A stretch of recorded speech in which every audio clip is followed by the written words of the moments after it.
There is always a nagging doubt in your mind when you take desperate measures. What could I have done to avoid this situation? What actions could I have taken so that I wouldn't be here? I was fairly certain that I could have done nothing. I had few options. How do you convince an adult that their actions are going to destroy everything they profess to hold dear? You can't force them to do anything. You can only watch helplessly and deal with the consequences. That's where I found myself. My loving wife decided this would make us stronger, demonstrate our love for each other, how strong it was and what we meant to each other. I felt it demonstrated how weak her love for me was and how selfish and spoiled she was. I'm just an ordinary man, living an ordinary life. I'm no strong, tender romantic hero. I have faults like anyone else. I don't pay enough attention to anyone other than myself. I work too much. I get angry sometimes when I shouldn't. I don't do it deliberately, it just happens. I'm human. Life is like that. Work and events get in the way. I've been married to Amanda for 19 years. We had sex 2 or 3 times a week. It was always good and we both enjoyed it. We were both up for more whenever we could find the time. Other things, football, a good book, a TV show, distracted us, or maybe the girls wanted us to do something. We made time when we needed to, or one of us was feeling horny. I'd never turned down a chance to make love to her, and she'd never done that to me.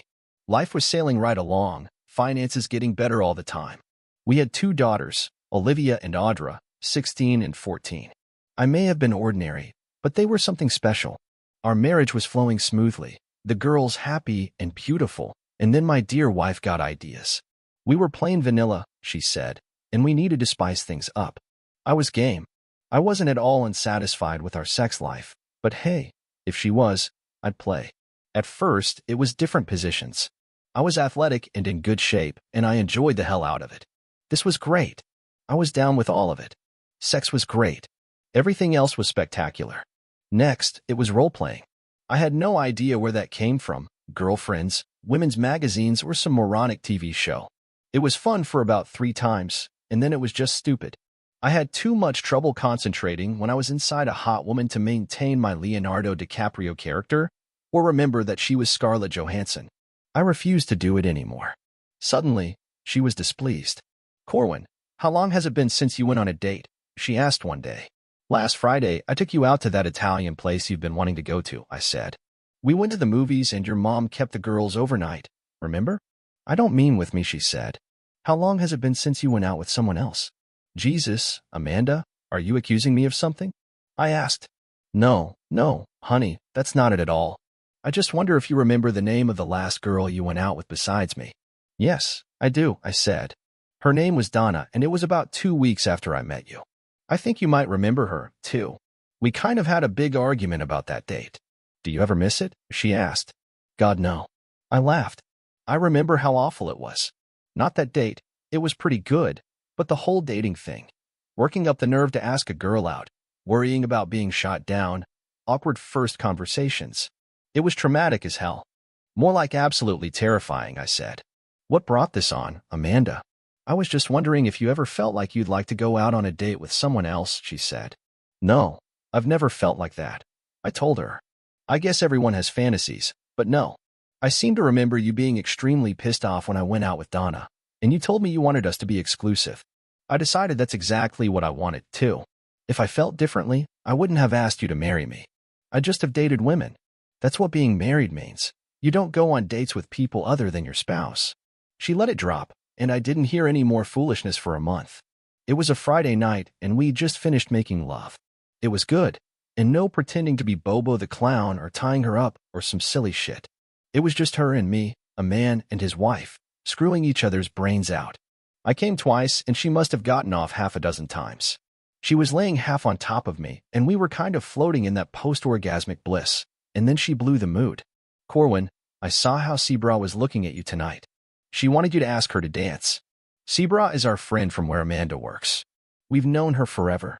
We'd met her and Angela, another friend from work, for dinner, and then we'd gone out to a club. Sebra is a really sweet, really hot lady about 5 years younger than us. "Well, that's very flattering, but I only want to dance with you," I told her. "I wouldn't be jealous if you asked her," she said. "That's nice, but then you don't have any reason to be because I'm not going to ask her," I said. "Would you be jealous if I danced with another man?" she asked. "I guess your brother would be okay," I said. It was a joke, but she didn't laugh. I've never cared if you danced with guys who asked me nicely and kept their hands where they belong. Was there someone there you wanted to dance with? I don't remember anyone asking me. No, I was just wondering, she said. I had no idea where this was going, but I didn't like it. I didn't think I could get to sleep, so I got up and went into the den. I was playing a video game, and I saw her come to the door and watch me for a minute. I didn't look at her, and she went back to bed. I waited until she was asleep before I joined her. Everything was quiet for 2 months, until we went to Angela's promotion party. It was at the White Rhino, and there was a good band playing. We were all sitting around in a big circular booth, and Amanda was talking to Sebra. Corwin, Sebra wants to dance, Amanda said. Would you be a gentleman and dance with her? What the hell? I remembered the conversation from 2 months ago. Now, I was in a very awkward position. C was a good friend, and I didn't want to hurt her feelings, but I sure as hell didn't want to dance with her. That lush body up against mine wasn't going anywhere good, but I didn't know how to get out of it gracefully. I liked to dance, but I wasn't not any good at it. C was like a big cat, graceful and smooth, and I was going to look clumsy. There wasn't a good way out, so I stood up. I think they're playing our song. I held out my hand to C, and she slid gracefully out, brown gorgeous thighs flashing below the short blue dress she was wearing. The song ended and the band started up a slow number. Shit, why now? C fit up against me like she was made to go there. I could feel those luscious big breasts against my chest, and her mop of black curls was nearly covering my face. She smelled nice, too. When she looked up at me, her big brown eyes were liquid pools and her teeth flashed white in her dusky complexion. She isn't a dark black girl, kind of a coffee with cream color. Thanks for dancing with me, Corwin, she said. Amanda said you wouldn't mind, that you like dancing. I haven't danced since I broke up with Bruce. Well, you're a very good dancer, I said. Actually, I do mind dancing with you, see. I like you a lot. Hell, I love you. You're the sweetest girl I know, but you're smoking hot, and this isn't a good idea for me. She giggled. You're safe with me, Corwin. I love you too. If you weren't married, I'd be all over you, but Amanda's my best friend. Let's just enjoy this one dance, okay? I squeezed her a little and we finished the song. When we got back to the booth, Amanda wasn't there. I looked around and spotted her black and white dress. She was out on the floor with some young Nordic-looking guy. She was laughing up into his face, and his hands were a lot lower than they should have been. She noticed me standing and looking for her. She smiled and shot me a wave. I was pissed, very pissed, in fact. She had sent me off with C, so she could dance with that a-hole. I threw a couple of 20s on the table and started walking toward the exit. Sebra watched me halfway to the door, and then she came running after me. She caught me when I was about halfway to the car. Corwin, stop. Where are you going? She was a little out of breath. We were being played, I told her. Amanda has been talking about dating other people and asking me if I ever thought about it. That's what this was. She's testing the water. She set me up for this by getting me to dance with you. That gave her the excuse she needed to dance with Romeo in there. So what are you doing? She asked. Are you just going to leave her here? That's exactly what I'm going to do, I said. Well, you can't leave me here. She grabbed my arm. I rode with you guys. I felt like a heel. I'm sorry, C. I don't know what I was thinking. It's okay, Corwin. I don't like being played any more than you do, she said. Take me back to your house so I can get my car. We were nearly home when my phone buzzed. I ignored it, and Sebra gave me a look. Her phone went off, and she answered it. We're nearly to your house, she said. She looked over at me and mouthed, Amanda. No, it wasn't my idea. I rode with you guys, remember? My ride was leaving, and I wasn't about to be stranded.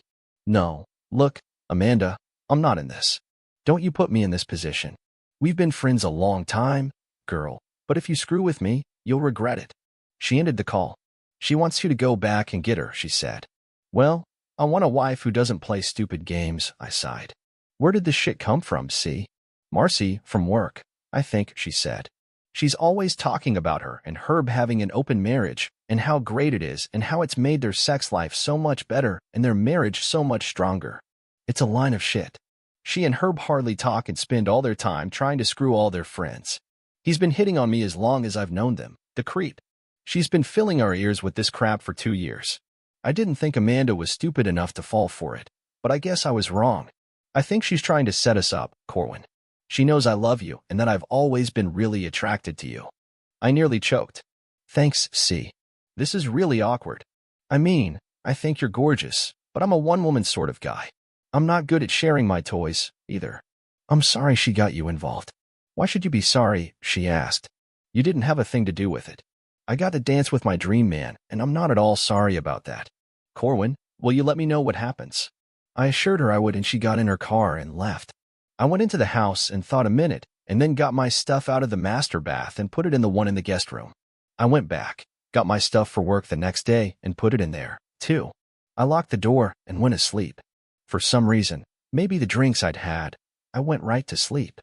I half woke up when the door slammed downstairs and I heard footsteps in the hall. The knob to the bedroom door twisted a few times. Someone tapped on the door. Corwin, what the hell is going on? I heard Amanda's stage whisper. I guess she didn't want to wake the girls, who were asleep just down the hall.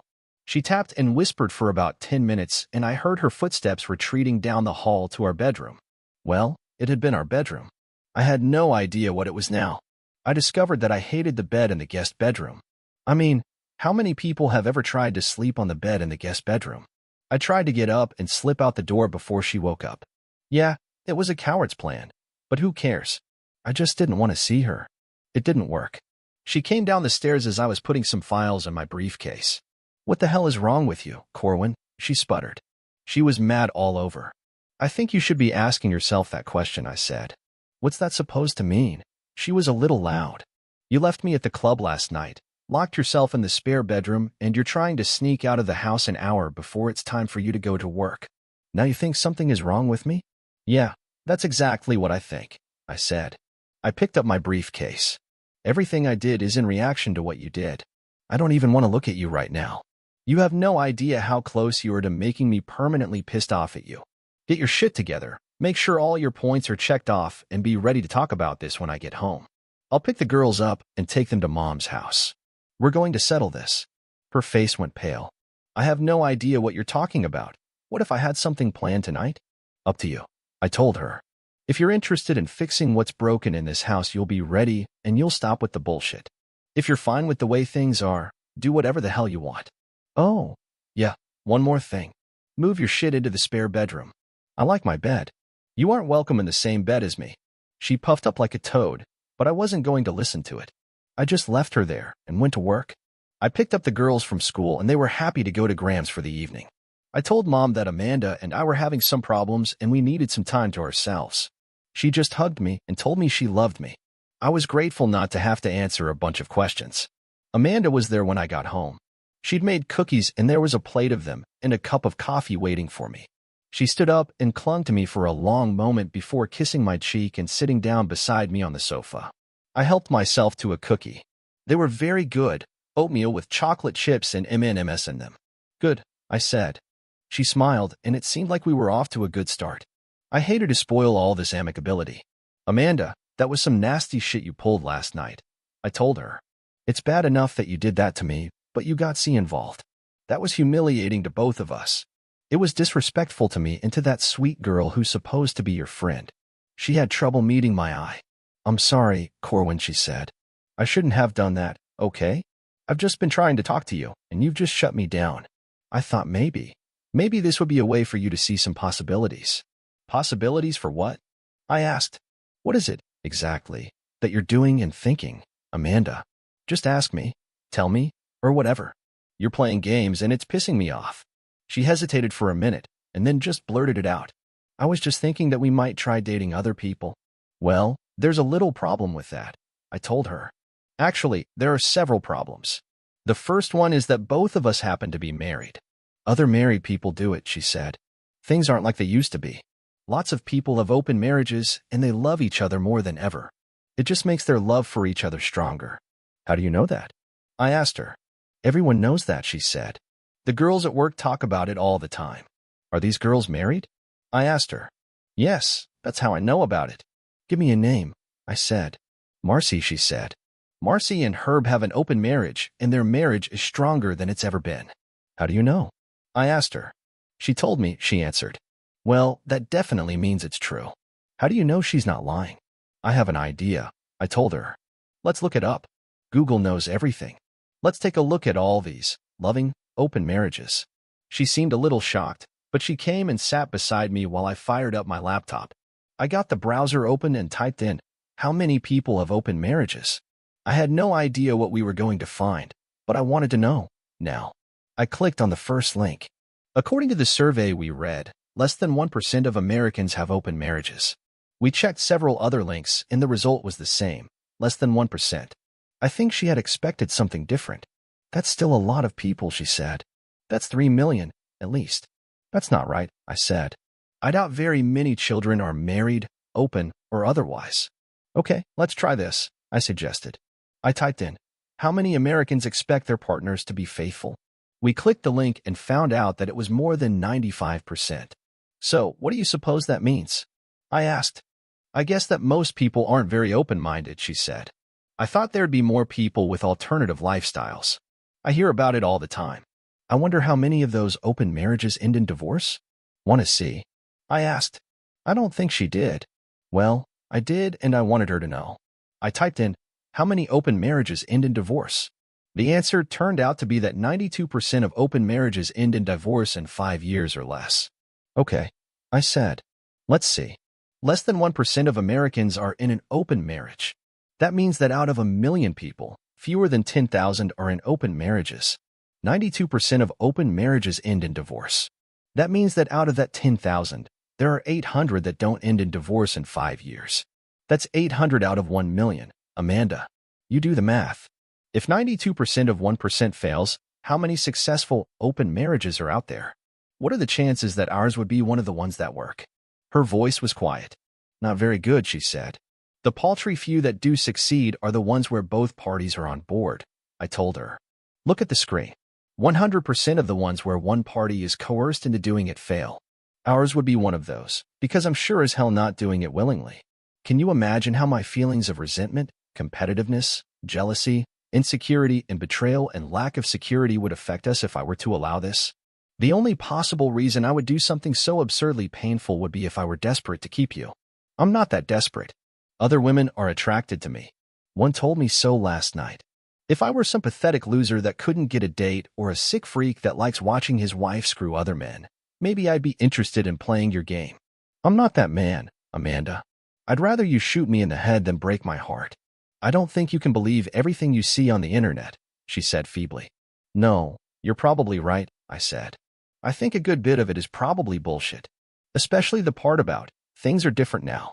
Lots of people have open marriages. That's the part you shouldn't believe. Do you think you can believe everything that Marcy tells you? How many times has she been divorced? How about her husband? How many times has he been divorced? I don't know about him, she said. Well, what about her? I asked. For times, she said quietly. So you're taking marriage advice from a 4-time loser? I asked incredulously. It's not like that, she protested. She and Herb have a really strong marriage. I don't know what happened the other times. Maybe she married a-holes. Or maybe she's the a-hole, I said. I was disgusted with this shit. I asked C where all this crap was coming from. She said Marcy talked about this all the time. I also found out that Marcy and Herb hardly speak to each other and spend all their time trying to have sex with their friends. How do you think this is going to end, Amanda? What, exactly, do you think you're doing? Well, don't you think our sex life has been a little bit stale lately? She asked. No, I don't, I told her. I've been perfectly happy. How many times did you climax the last time? 6. It's gotten weird because you want to play stupid games. Wait a minute, were those Marcy's idea, too? I could tell by the look on her face that they were. Jesus Christ, I exploded. They were her idea. This is effing unbelievable. We have a really strong marriage. This could be so good for us and so exciting, she said. We could come home and tell each other about our experiences and it would be so hot. Don't you have fantasies about me being with another man and then coming home and fucking your brains out? Lots of men have that fantasy. It's in the top 10 male fantasies. Fantasy? I exploded. More like a nightmare. How do you know lots of men have this fantasy? You want to give it a Google? I don't know who's into this shit, but it makes my skin crawl just thinking about it. You do that, any of that, and we're through, Amanda. She looked shocked. What do you mean, we're through? Do you mean you divorce me? Is that all our marriage means to you? I thought you loved me more than that. I thought our marriage was strong and you'd be open to things. Yeah, well, I thought it was strong too, I said. Apparently, it's not as strong as I thought. The fact that you're even talking shit like this tells me that our marriage doesn't mean shit to you. What are you going to tell the girls? Mom and Dad are splitting up? Are you going to tell them why? We're not splitting up, she said. If we were, it would be because their dad doesn't love me enough to accept the fact that I have enough love for him to allow him to have other relationships. Guess again, I said. What they would be told is that their mother doesn't love their father enough to keep her marriage vows. She doesn't love them enough to make sure they have a good, loving home. Their mother wants to be a slut and doesn't give a shit about anyone else. We were both angry now, and she promptly nailed the lid on the coffin. I want this, she said. It's going to happen, Corwin. You might as well get used to it. You can either go with me on this journey, or you can sit at home and pout like a baby. That's where you're wrong, I told her. We're not going to survive this, Amanda. The first time you screw some dipshit, we're history. I won't be sitting at home. I'll be speaking to a lawyer. I'm going to give you a couple of options here. 1, we can just forget everything, and I'll talk to an attorney in the morning. We'll be divorced as soon as possible. 2, you can make an appointment to see a therapist in the morning to find out why you're batshit crazy. Right after that, you can make another appointment for us to see a marriage counselor. We'll try to fix this mess. I'll go to counseling, too, and work with you, but I'm not at all hopeful. This is the big screw-up, Amanda. I've seen this coming ever since you started getting weird ideas. I think that witch Marcy has been feeding you a lie, and you've obviously swallowed it. You think all these good things are going to happen. All that's going to happen is that you're going to make everyone you say you love miserable. The girls, me and you, we're all going to suffer because you somehow built this idea up in your mind. Believe me, I won't be sitting at home. What are you going to do about it? She was taunting me now. You can't stop me. You don't own me, and I can do whatever I want. You won't divorce me. You have too much to lose. I'll get the girls and the house, and you'll be paying alimony and child support. Think about this, Corwin. Don't do anything stupid. I love you. I'm never going to leave you. This can be so exciting for us. We'll experience the thrill of all those first times without any of the risks or downsides. I'll come home, or you'll come home, and we'll be there for each other. I'll be so hot that it will be the best sex of our lives. Come on, baby, let's just give it a try. If you aren't happy, we'll stop, and that will be the end of it. She stood up, came over to my chair, and tried to wrap her arms around me and kiss me. I pushed her hands away and stood up. Don't touch me, I told her. I need to think about this. I'll let you know what I decide. I lied. I didn't need to think about it at all. I just needed to get my ducks in a row. She was probably right about everything she'd said concerning divorcing her. That whole system is messed up 9 ways from Sunday. I needed to make some moves. I left her there, went up to the master bedroom, and locked the door. After being on the computer for 30 minutes and on the phone for 10, I had a plan for the money. The problem was the girls. I checked, and under Georgia law, we lived in Atlanta. Children over the age of 14 get to choose with whom they live. I was betting on me. Audra was a slam dunk. She was Daddy's princess, always had been. Olivia loved me, I knew that, but she thought a lot of her mother, too. I knew there was no way Audra was going with Amanda, and I didn't think Olivia would want to be separated from her sister. I was betting that if I could get them to hear what their mother was planning, how she planned to use them as leverage to force me into this open marriage, they would want nothing to do with her. Yes, it was cynical and I hated every thought I was having, but I wasn't the one changing the rules. That's what it amounted to. If Amanda had come to me before we got married, told me she wanted to stay faithful to each other for 19 years, then start screwing other people, would I have married her? Not a chance in hell. I'd have been out of there like a cat with its tail on fire. She knew it, and she would have done the same thing. Now, she wanted to change the rules and force me to go along with it. She was threatening me with what she was going to do if I didn't. Had she come to me, told me she wanted to screw around and wanted a divorce, I'd have been hurt badly, but I would have done the decent thing. We'd have split everything up, figured out a custody agreement, and that would have been the end of it. Not after this extortion shit. The conversation happened 2 nights later. Amanda didn't know the girls were listening from the stairway. She started by apologizing. I wasn't buying it. So you've decided to see a therapist and start marriage counseling? I asked. There's nothing wrong with me, she snapped. It's you that has the problem. You're planning to have sex with other men, and I'm the one with the problem? I asked. I'm not planning anything, she said. I don't have some big plan worked up to go out and have sex. I mean, to date anyone else. I'm not even expecting that. I just think we should have the option if it comes up. I have a different idea, I told her. Just so you know, I have opportunities to cheat on you occasionally. It's not every day, but a dozen times down through the years, I've had my chances. Do you know what kept me from doing it? What? She asked. I did have a plan, I told her. I was planning not to cheat. I went into every one of those situations with the plan that I wasn't going to do it. That's what being married is all about. Planning to have a good marriage, planning not to have sex with other people. If you don't plan to succeed, you're planning to fail. Isn't that what they say? That's what you're planning to do. You're planning to betray all the promises you made to everyone, me, your kids, God, and everyone else. How do you suppose the girls are going to take that? You're not going to tell them a damn thing, she hissed. You know the mother always gets custody of the kids. I'll take them away from you, and you'll never see them again. I'll make sure that every time you have a visit, something will come up. You'd better not breathe a word to them. She glared at me and stalked off somewhere. I heard a couple of faint gasps from the stairs and a muffled sob. Amanda was making too much noise to hear it. When I got to the stairs, the girls were gone. I went up to Audra's room, but it was empty. As I walked down the hall to Olivia's room, I could hear low voices inside. I knocked and Olivia asked me what I wanted. Can I come in? I asked her. She opened the door. Come in, Dad, she said. We thought maybe it was Mom. They had both obviously been crying. I sat down between them and wrapped both of them up in my arms. I'm so sorry you had to hear that, I told them. I didn't think you would believe me if you didn't hear it for yourselves. It's okay, Dad, Olivia said. It's not your fault. It's her fault. I didn't believe you. Well, I didn't think you would lie to us, but I thought maybe you'd misunderstood her. We know now. How could she do that to you? How could she do it to us? I don't know, baby, I told her.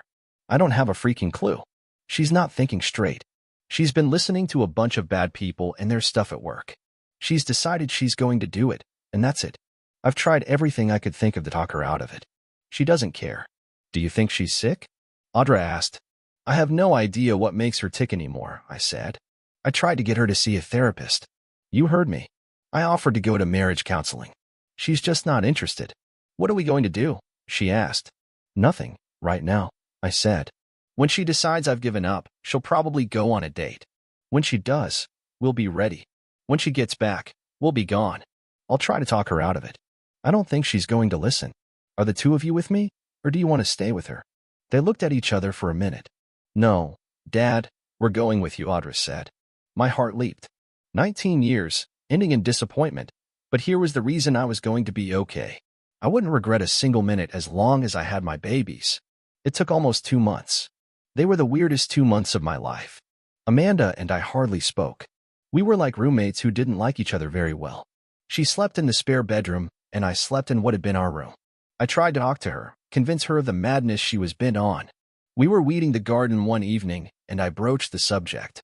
Amanda, do you feel like this plan of yours is working out? Is our marriage getting stronger? Where's all that hot sex you mentioned? Is this exciting, fulfilling? Is this what you thought was going to be so great? Is this what you had in mind? She looked over at me, and I saw the first hint of doubt in her eyes. It quickly turned to anger. If you weren't being an a-hole, it wouldn't be like this, she snapped. I don't want my wife planning to screw other people. She insists that she's going to do it, whether I like it or not. I'm being the a-hole here. Yes, you are, she practically shouted. You won't even think about how great this could be for both of us. It doesn't have to be this way. You could just forget about your stubborn man pride and everything would be perfect. Perfect for whom? I asked. It sure as hell isn't me. This is as bad as it could possibly be for me. You obviously don't give a shit about me. I love you so much more than you love me, she said bitterly. I love you enough to allow you your freedom, allow you to explore boundaries and keep your place in my heart. I don't see that as love, I told her. I happen to think it's selfishness.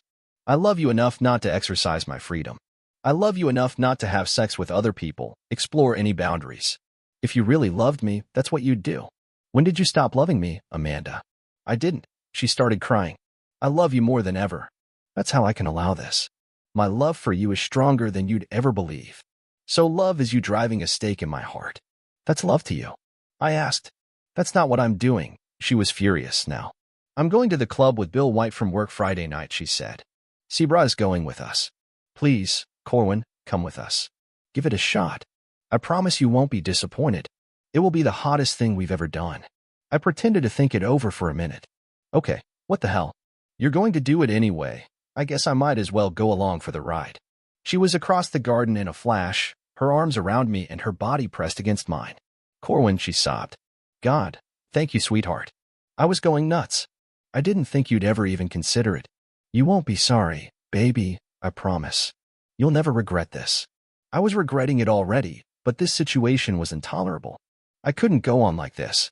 I wondered if C would help me. I decided to give her a call. As it turned out, she was mad as hell. She had no idea what was going on when Mandy asked her to go clubbing. She didn't know Bill White was going to be there, and she sure as hell didn't know she was being set up to be with me. That 304, she said, when I told her. I'm calling her now and she's toast. C, do you trust me? I asked her. What the hell is that supposed to mean? She sputtered. I trusted that bitch wife of yours, too. C, calm down, I told her. I need your help. I know you're upset, but I really need you to help me. This is the dividing line. I'm leaving her. We'll be divorced as soon as possible. I'm ready, but I need your help. I'm going to play along, and I need you to play with me. I could hear her breathing deeply into the phone. What you got in mind? She asked. I'm going to pretend I'm down with all this, I told her. I'm going to ask you to go home with me. All you have to do is pretend you want to. She laughed. How do I know this isn't some devious plan to get me in your house? I chuckled. It is, I told her. I need you to take the girls to my new place while I get our stuff out of the house. That brought out the wicked side in her, and she agreed that her vengeance could wait. I hadn't been aware that she had a vengeful side, but it was going to work for me. All that week, Amanda has sex with me like there was no tomorrow. Friday, there wouldn't be a tomorrow for us. She was wild, telling me over and over again how great this was going to be and how much I was going to love it. I tried one more time Friday morning, before I left for work. Are you very sure about this, Amanda? There's still time. You can still call it off. Hasn't this week been great? With just us? Corwin, we've already been through all of that. If it turns out you don't like it, we can talk afterward, but I'm not changing my mind. She smiled at me. Yes, Corwin, this last week has been wonderful. I've loved it, and I love you. Tonight will be the best yet. You'll see. Thank you for doing this with me. You're going to love it, Corwin. I know you will. She danced her way out of the bedroom. She knew I was going to love this? Right, I thought sourly. Let's get this day over. When Sebra stopped by the house on Friday evening, she was absolutely stunning. Amanda was cute, petite and slender with a cute face that belonged on a teenager. Sebra was in a whole different league. She was tall and she had one of those bubble butts you hear so much about and almost never see.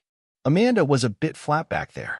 Sebra had on a short, tight red sheath dress with sequins all over it. She just looked amazing. I was wearing a sport coat and black pants with a ribbed t-shirt under the coat. She looked me up and down when I let her in. She grinned wryly at me. Now I know you're trying to get in my panties, she said. Well, yes, but not tonight, I said. This is all business. I'll have to wait for the panties. That's a shame, she said.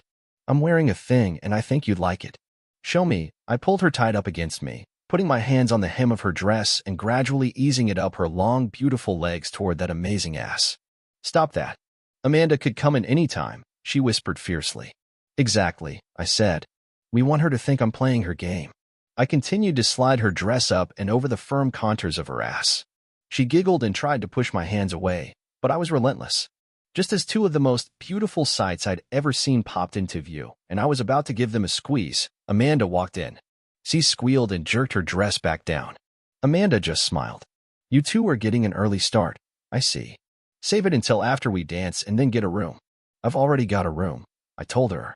How about you and Bill get the room? She smirked at us, grabbed her clutch, and we were off. Bill met us at the club. I don't think the evening started the way he'd expected. I shook his hand and just crushed it. I've been powerlifting for years, and one thing it does, if you lift without straps, is it gives you quite a grip. I could see him start to go weak in the knees, and I let him go. You could tell he wanted to whimper and nurse his hand, but his macho image wouldn't let him. He was one of those pretty boys. Have you ever noticed that as men approach what some women would call ideal, the likelihood of there being a hairdresser or a Scientologist goes up to near infinity? Just look at Tom Cruise. I wondered about Bill. Say, Bill, you don't happen to be a hairdresser, do you? I asked him. He snorted. Hell no, he said. Those guys are all gay. Yeah, I know, I said. He looked like he might want to make something out of that, but his hand hurt too badly. You know who L. Ron Hubbard is? I asked him. Yes, how did you know? He asked. I've been a Scientologist for 6 years. I shrugged. Just testing a theory, I said. C was about to choke. I'd mentioned my little theory to her before, and she was about to burst out laughing at any moment. We both looked over at Amanda, and she was beet red with fury. Maybe I'd shared too many of my private theories with her. Let's find a booth, she said and stalked away with her back as stiff as a poker, Mr. Bill in her wake. As soon as he was 10 feet away, Sebra burst out laughing. I grabbed her arm, and we followed them with her wiping the tears from her eyes. You're a mean man, Corwin, she gasped. Yeah, well, this is a hell of a night, I told her. Compose yourself, see. Act like you're seducing me. She did a good job of it, too. I was more than halfway seduced by the time we got to the booth, watching that fantastic ass undulate in front of me. I decided I was all the way seduced by the time I danced with her twice. She was doing everything but screw me on the dance floor. Amanda was out doing her thing with Mr. Bill when we got back the second time. You ready for the big show? I asked Sebra. She looked up at me with those tilted-up eyes, a look in them that told me this wasn't all a game to her. They were huge and a luminous brown, and I felt myself falling into them. I saw those full, luscious lips part slightly, and her little pointed tongue came out to moisten them. I couldn't help myself. I had to taste her. It was everything I thought it would be, and more.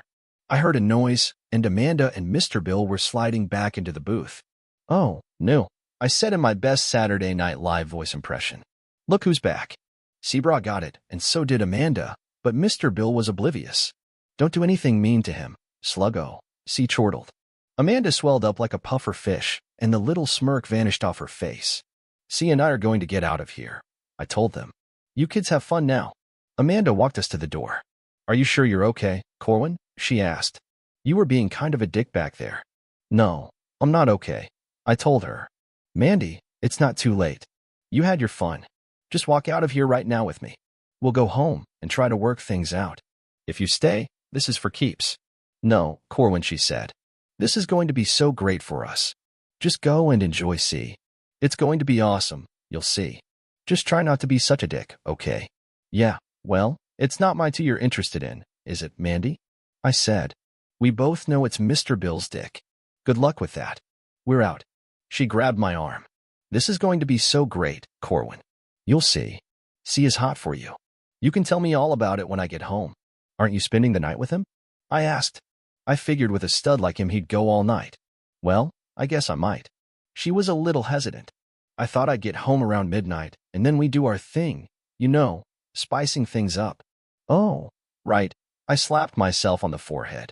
I forgot. Well, see you when you get there. If C and I are still, you know, banging, try to be quiet, okay. She gave me a look and kissed me. I hope she enjoyed it. It would be the last one. I went out and got in the car. C was waiting. You sure you know what you're doing, Corwin? She asked. You've been married a long time. Yes, I'm sure, I sighed. I expected you to be more upset than this, she said. After a while you just run out of juice, I said. I was upset for a long time. I'm just sick now. Tired and sick. I just want it over. Somehow, I've lost the energy to be upset. I've cried gallons of tears and the crying time is over. It's time to move on. Let's go get the girls. When we pulled up, the moving truck was already being loaded. The girls were carrying their clothes downstairs and packing them in big plastic tubs. We weren't taking much furniture, the bed out of the master suite, the girls' beds, their TVs and electronics, and the big screen we'd replaced 6 months ago with a bigger one. When the girls finished packing, C took them in her car and they drove to our new place. It was about as far from the old one as we could get and still be in the same school district. The guys finished packing and I took a last look around. It looked empty and silent. The ghosts of 19 years were all that remained. I sighed, took off my wedding ring and dropped it on the kitchen table along with my cell phone. The girls' phones were already there, and it was time to go. I felt the melancholy close in. I was going out with a whimper. A few petty jabs at Amanda and Mr. Bill, and I was walking away from 19 years that had been pretty damn good. Oh well, shit happens. I locked up, loaded my tools from the garage into the back of my truck, and I was gone. The girls were pretty excited about the new place. It had a pool in the backyard, and they couldn't wait to try it out the next day. You like that, baby? I asked Audra. Yeet, she said. I had no idea what the hell yeet was, but it sounded good.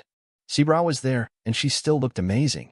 But if she had been Jennifer Lawrence in the flesh, I was just tired.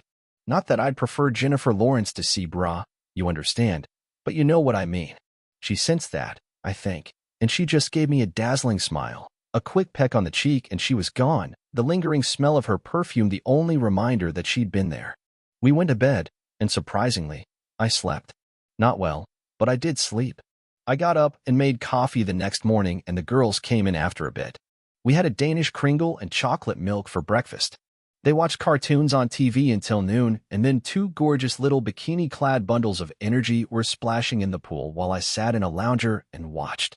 I wasn't really paying attention. I wondered what Mandy was doing. She'd be frantic by now. I was sure she was calling everyone she could think of, trying to figure out what had happened. She was going to have a tough time finding us. I wasn't working. I'd sold the business and made out like a bandit. The girls weren't in school. It was summer vacation. We weren't going anywhere except to the grocery store, and we walked and took a bus there. The truck was parked in the garage. I was sure she had the police looking for us, but not driving a car. They were going to have problems. The only way she had to get in touch with us was electronically. She filled our inboxes with messages. I am the girls every time they signed onto social media and sent tweets and messages on Instagram. We read them, but didn't respond. Let her find us the hard way. I knew she would, eventually, but she had to work and pay bills. I wasn't making any payments, and if she didn't, she'd get behind in a hurry. We had a good bit of equity in the house, and I knew she wouldn't want to lose it. I guess she got desperate, because a private detective came up to me in the grocery store one day about 3 weeks later. "Mr. Decker?" he asked. "Who wants to know?" I said. "Your wife hired me to find you," he said. "I'm going to tell her where you are. You should give her a call. If I see you around, I'll have you charged with stalking," I told him. "Beat it, mutt." I wasn't about to call her. It turned out that I didn't have to. The police turned up, and Mandy had handed them a line that I had kidnapped the girls. They asked me to go down to the station and sort it out. When I declined, they arrested me and hauled my ass downtown. The girls went in another car, and when we got to the station, Amanda was there. She tried to hug the girls, but they weren't interested. They pushed her away, and a woman came and got them and Amanda. They went into one room, and I went into another. The cops started questioning me as if they had a hard-on for me. I identified myself. They already had my driver's license, and the only other words that came out of my mouth were, "I intend to remain silent, and I want to speak to an attorney." That shut them up. "He's lawyering up," I heard one of them say. They gave me a phone, and I called John Trimble. He was there 45 minutes later. C was with him.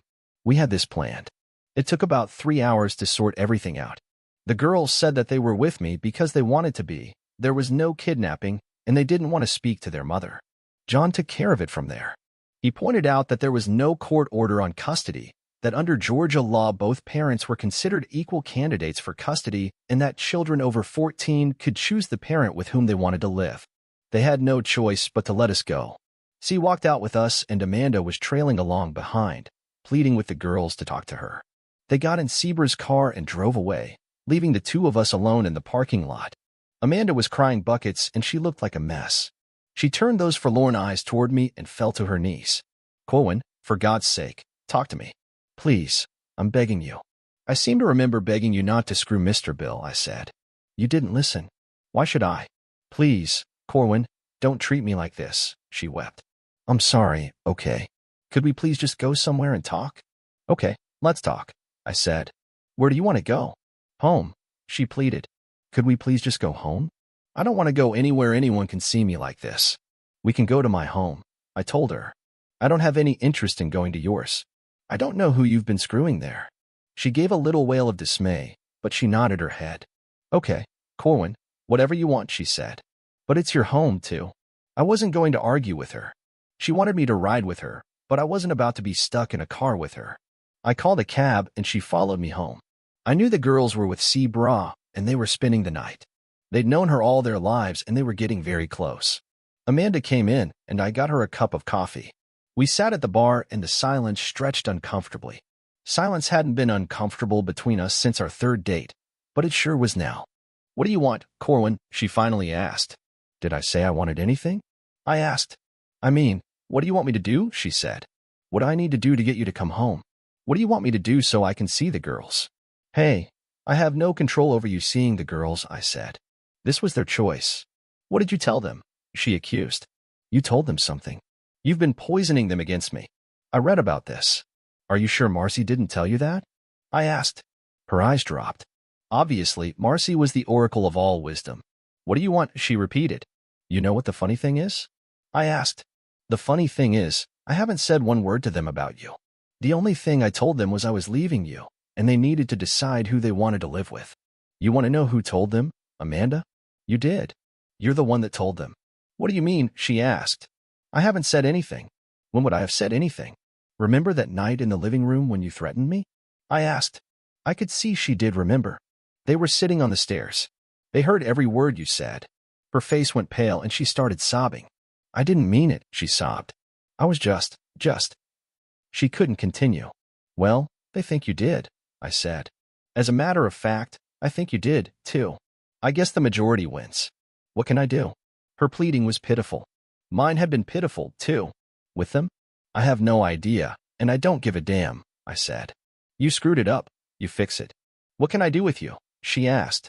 Well, you could file for divorce. I don't want a divorce. I just want you to come home. I am home, I told her. I don't live with you. I'm sorry, Corwin. This was all a big mistake, she said. I never should have forced you into this. You didn't want it, and I should have just accepted that.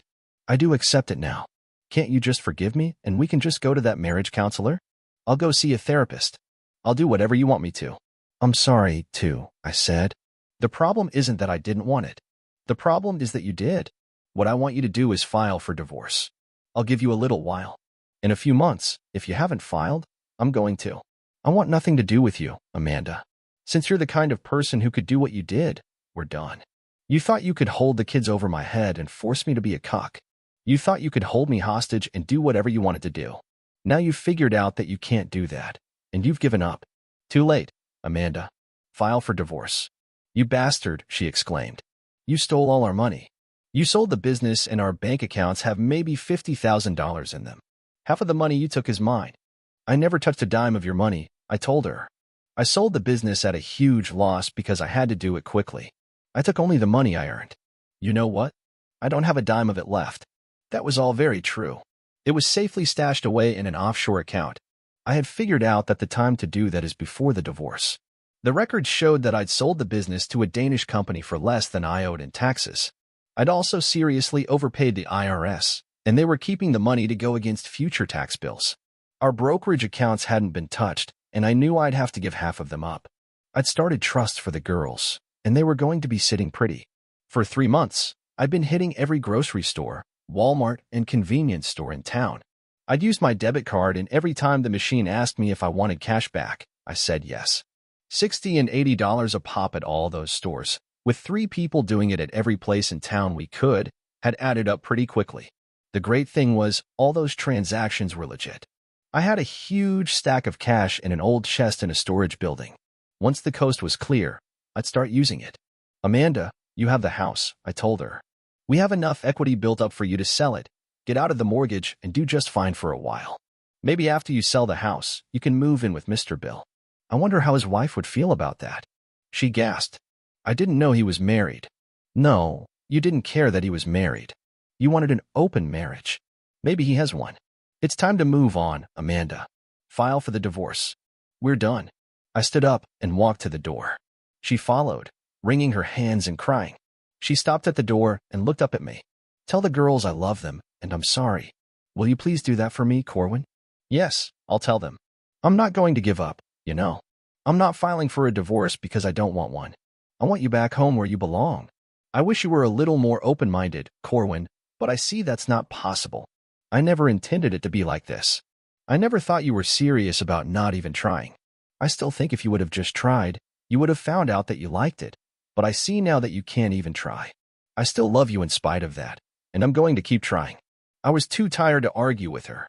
I saw her out the door, took a minute to collect myself, and called Sebra. She brought the girls home, but she didn't come in. Audra and Olivia were very upset and even angrier with their mother than before, if that was possible. I knew they wouldn't be at all receptive to the message from Amanda I had for them, so I decided to just sit on it for a while. 2 days later, Amanda showed up about 4:30 with dinner. She'd made a chicken tetrazzini with French cut green beans and a big basket of garlic bread.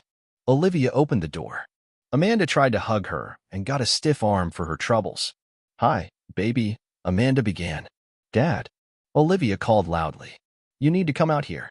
Olivia, her mother started. I'm so sorry, baby. I love you, and I've missed you so much. I just want to.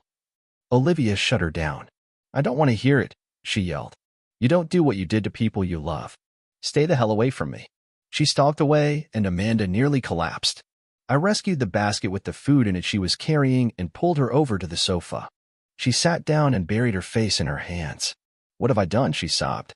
They hate me, Corwin. They won't even give me a chance. Well, what you did to them was pretty hateful, I told her. I doubt they'll ever trust you again, Amanda. It may be possible for you to build some sort of relationship with them. I won't stand in the way, but this is on you, not them or me. I made dinner. She looked at me pleadingly. I felt sorry for her. She did it to herself, but she was hurting. I've never been one to kick stray dogs. Let me go talk to them, I said. Find the dishes in the kitchen, and we'll see what happens. Thank you, Corwin. I need a tissue, she said. I got her a box and went up to talk to the girls. They were steaming. I can't believe she just showed up here, Audra said. What did she think? She could feed us, and then everything would be okay. She destroyed our family. I know, kitten, I told her. Here's the deal. She tossed in the hand grenade, and now she has to deal with the shrapnel. She still doesn't get it. She still thinks I'm the one with the problem. That's okay. I can live with that. I'm not going back to her. I want you to stay with me, but if you want to be with her, that's okay. Nothing will ever change how much I love you too. I'd rather hang myself, Olivia said. We're staying with you, Dad. I hugged them up. Do you think we could go down and eat with your mother and be civil to her? I asked. Do you want us to? Olivia asked. Yeah, I do, baby, I said. Just don't say mean things to her, okay? Let her know how you feel, but don't be mean. You think you can do that? They both agreed they could, and we had the most awkward dinner in history. Amanda tried to engage the girls in conversation, and they answered, but they gave her the short version. We cleaned up, packed Amanda's dishes, and she got ready to go. Audra, is it okay if I hug you? She asked. No, Amanda, it isn't. I'll talk to you if you want, but from now on, you're not my mother anymore. Both the girls then went to their rooms without any other word. That just destroyed Amanda. It was 30 minutes before she could compose herself enough to go home. She was pitiful, and I pitied her, but it wasn't my fault. I loved every minute of it. She continued to come over about once a week, and the girls kept destroying her hopes. She didn't file for divorce and continued to try to talk me into moving back in with her. After 6 months, I filed. When the divorce was final, I think Amanda finally realized that we were through. The court gave her visitation rights, and somehow, every time she wanted to visit, there was something that did not let the visit happen. I certainly hoped she found someone that suited her open life. I sure had. I am still unmarried, my life dedicated only for my girls.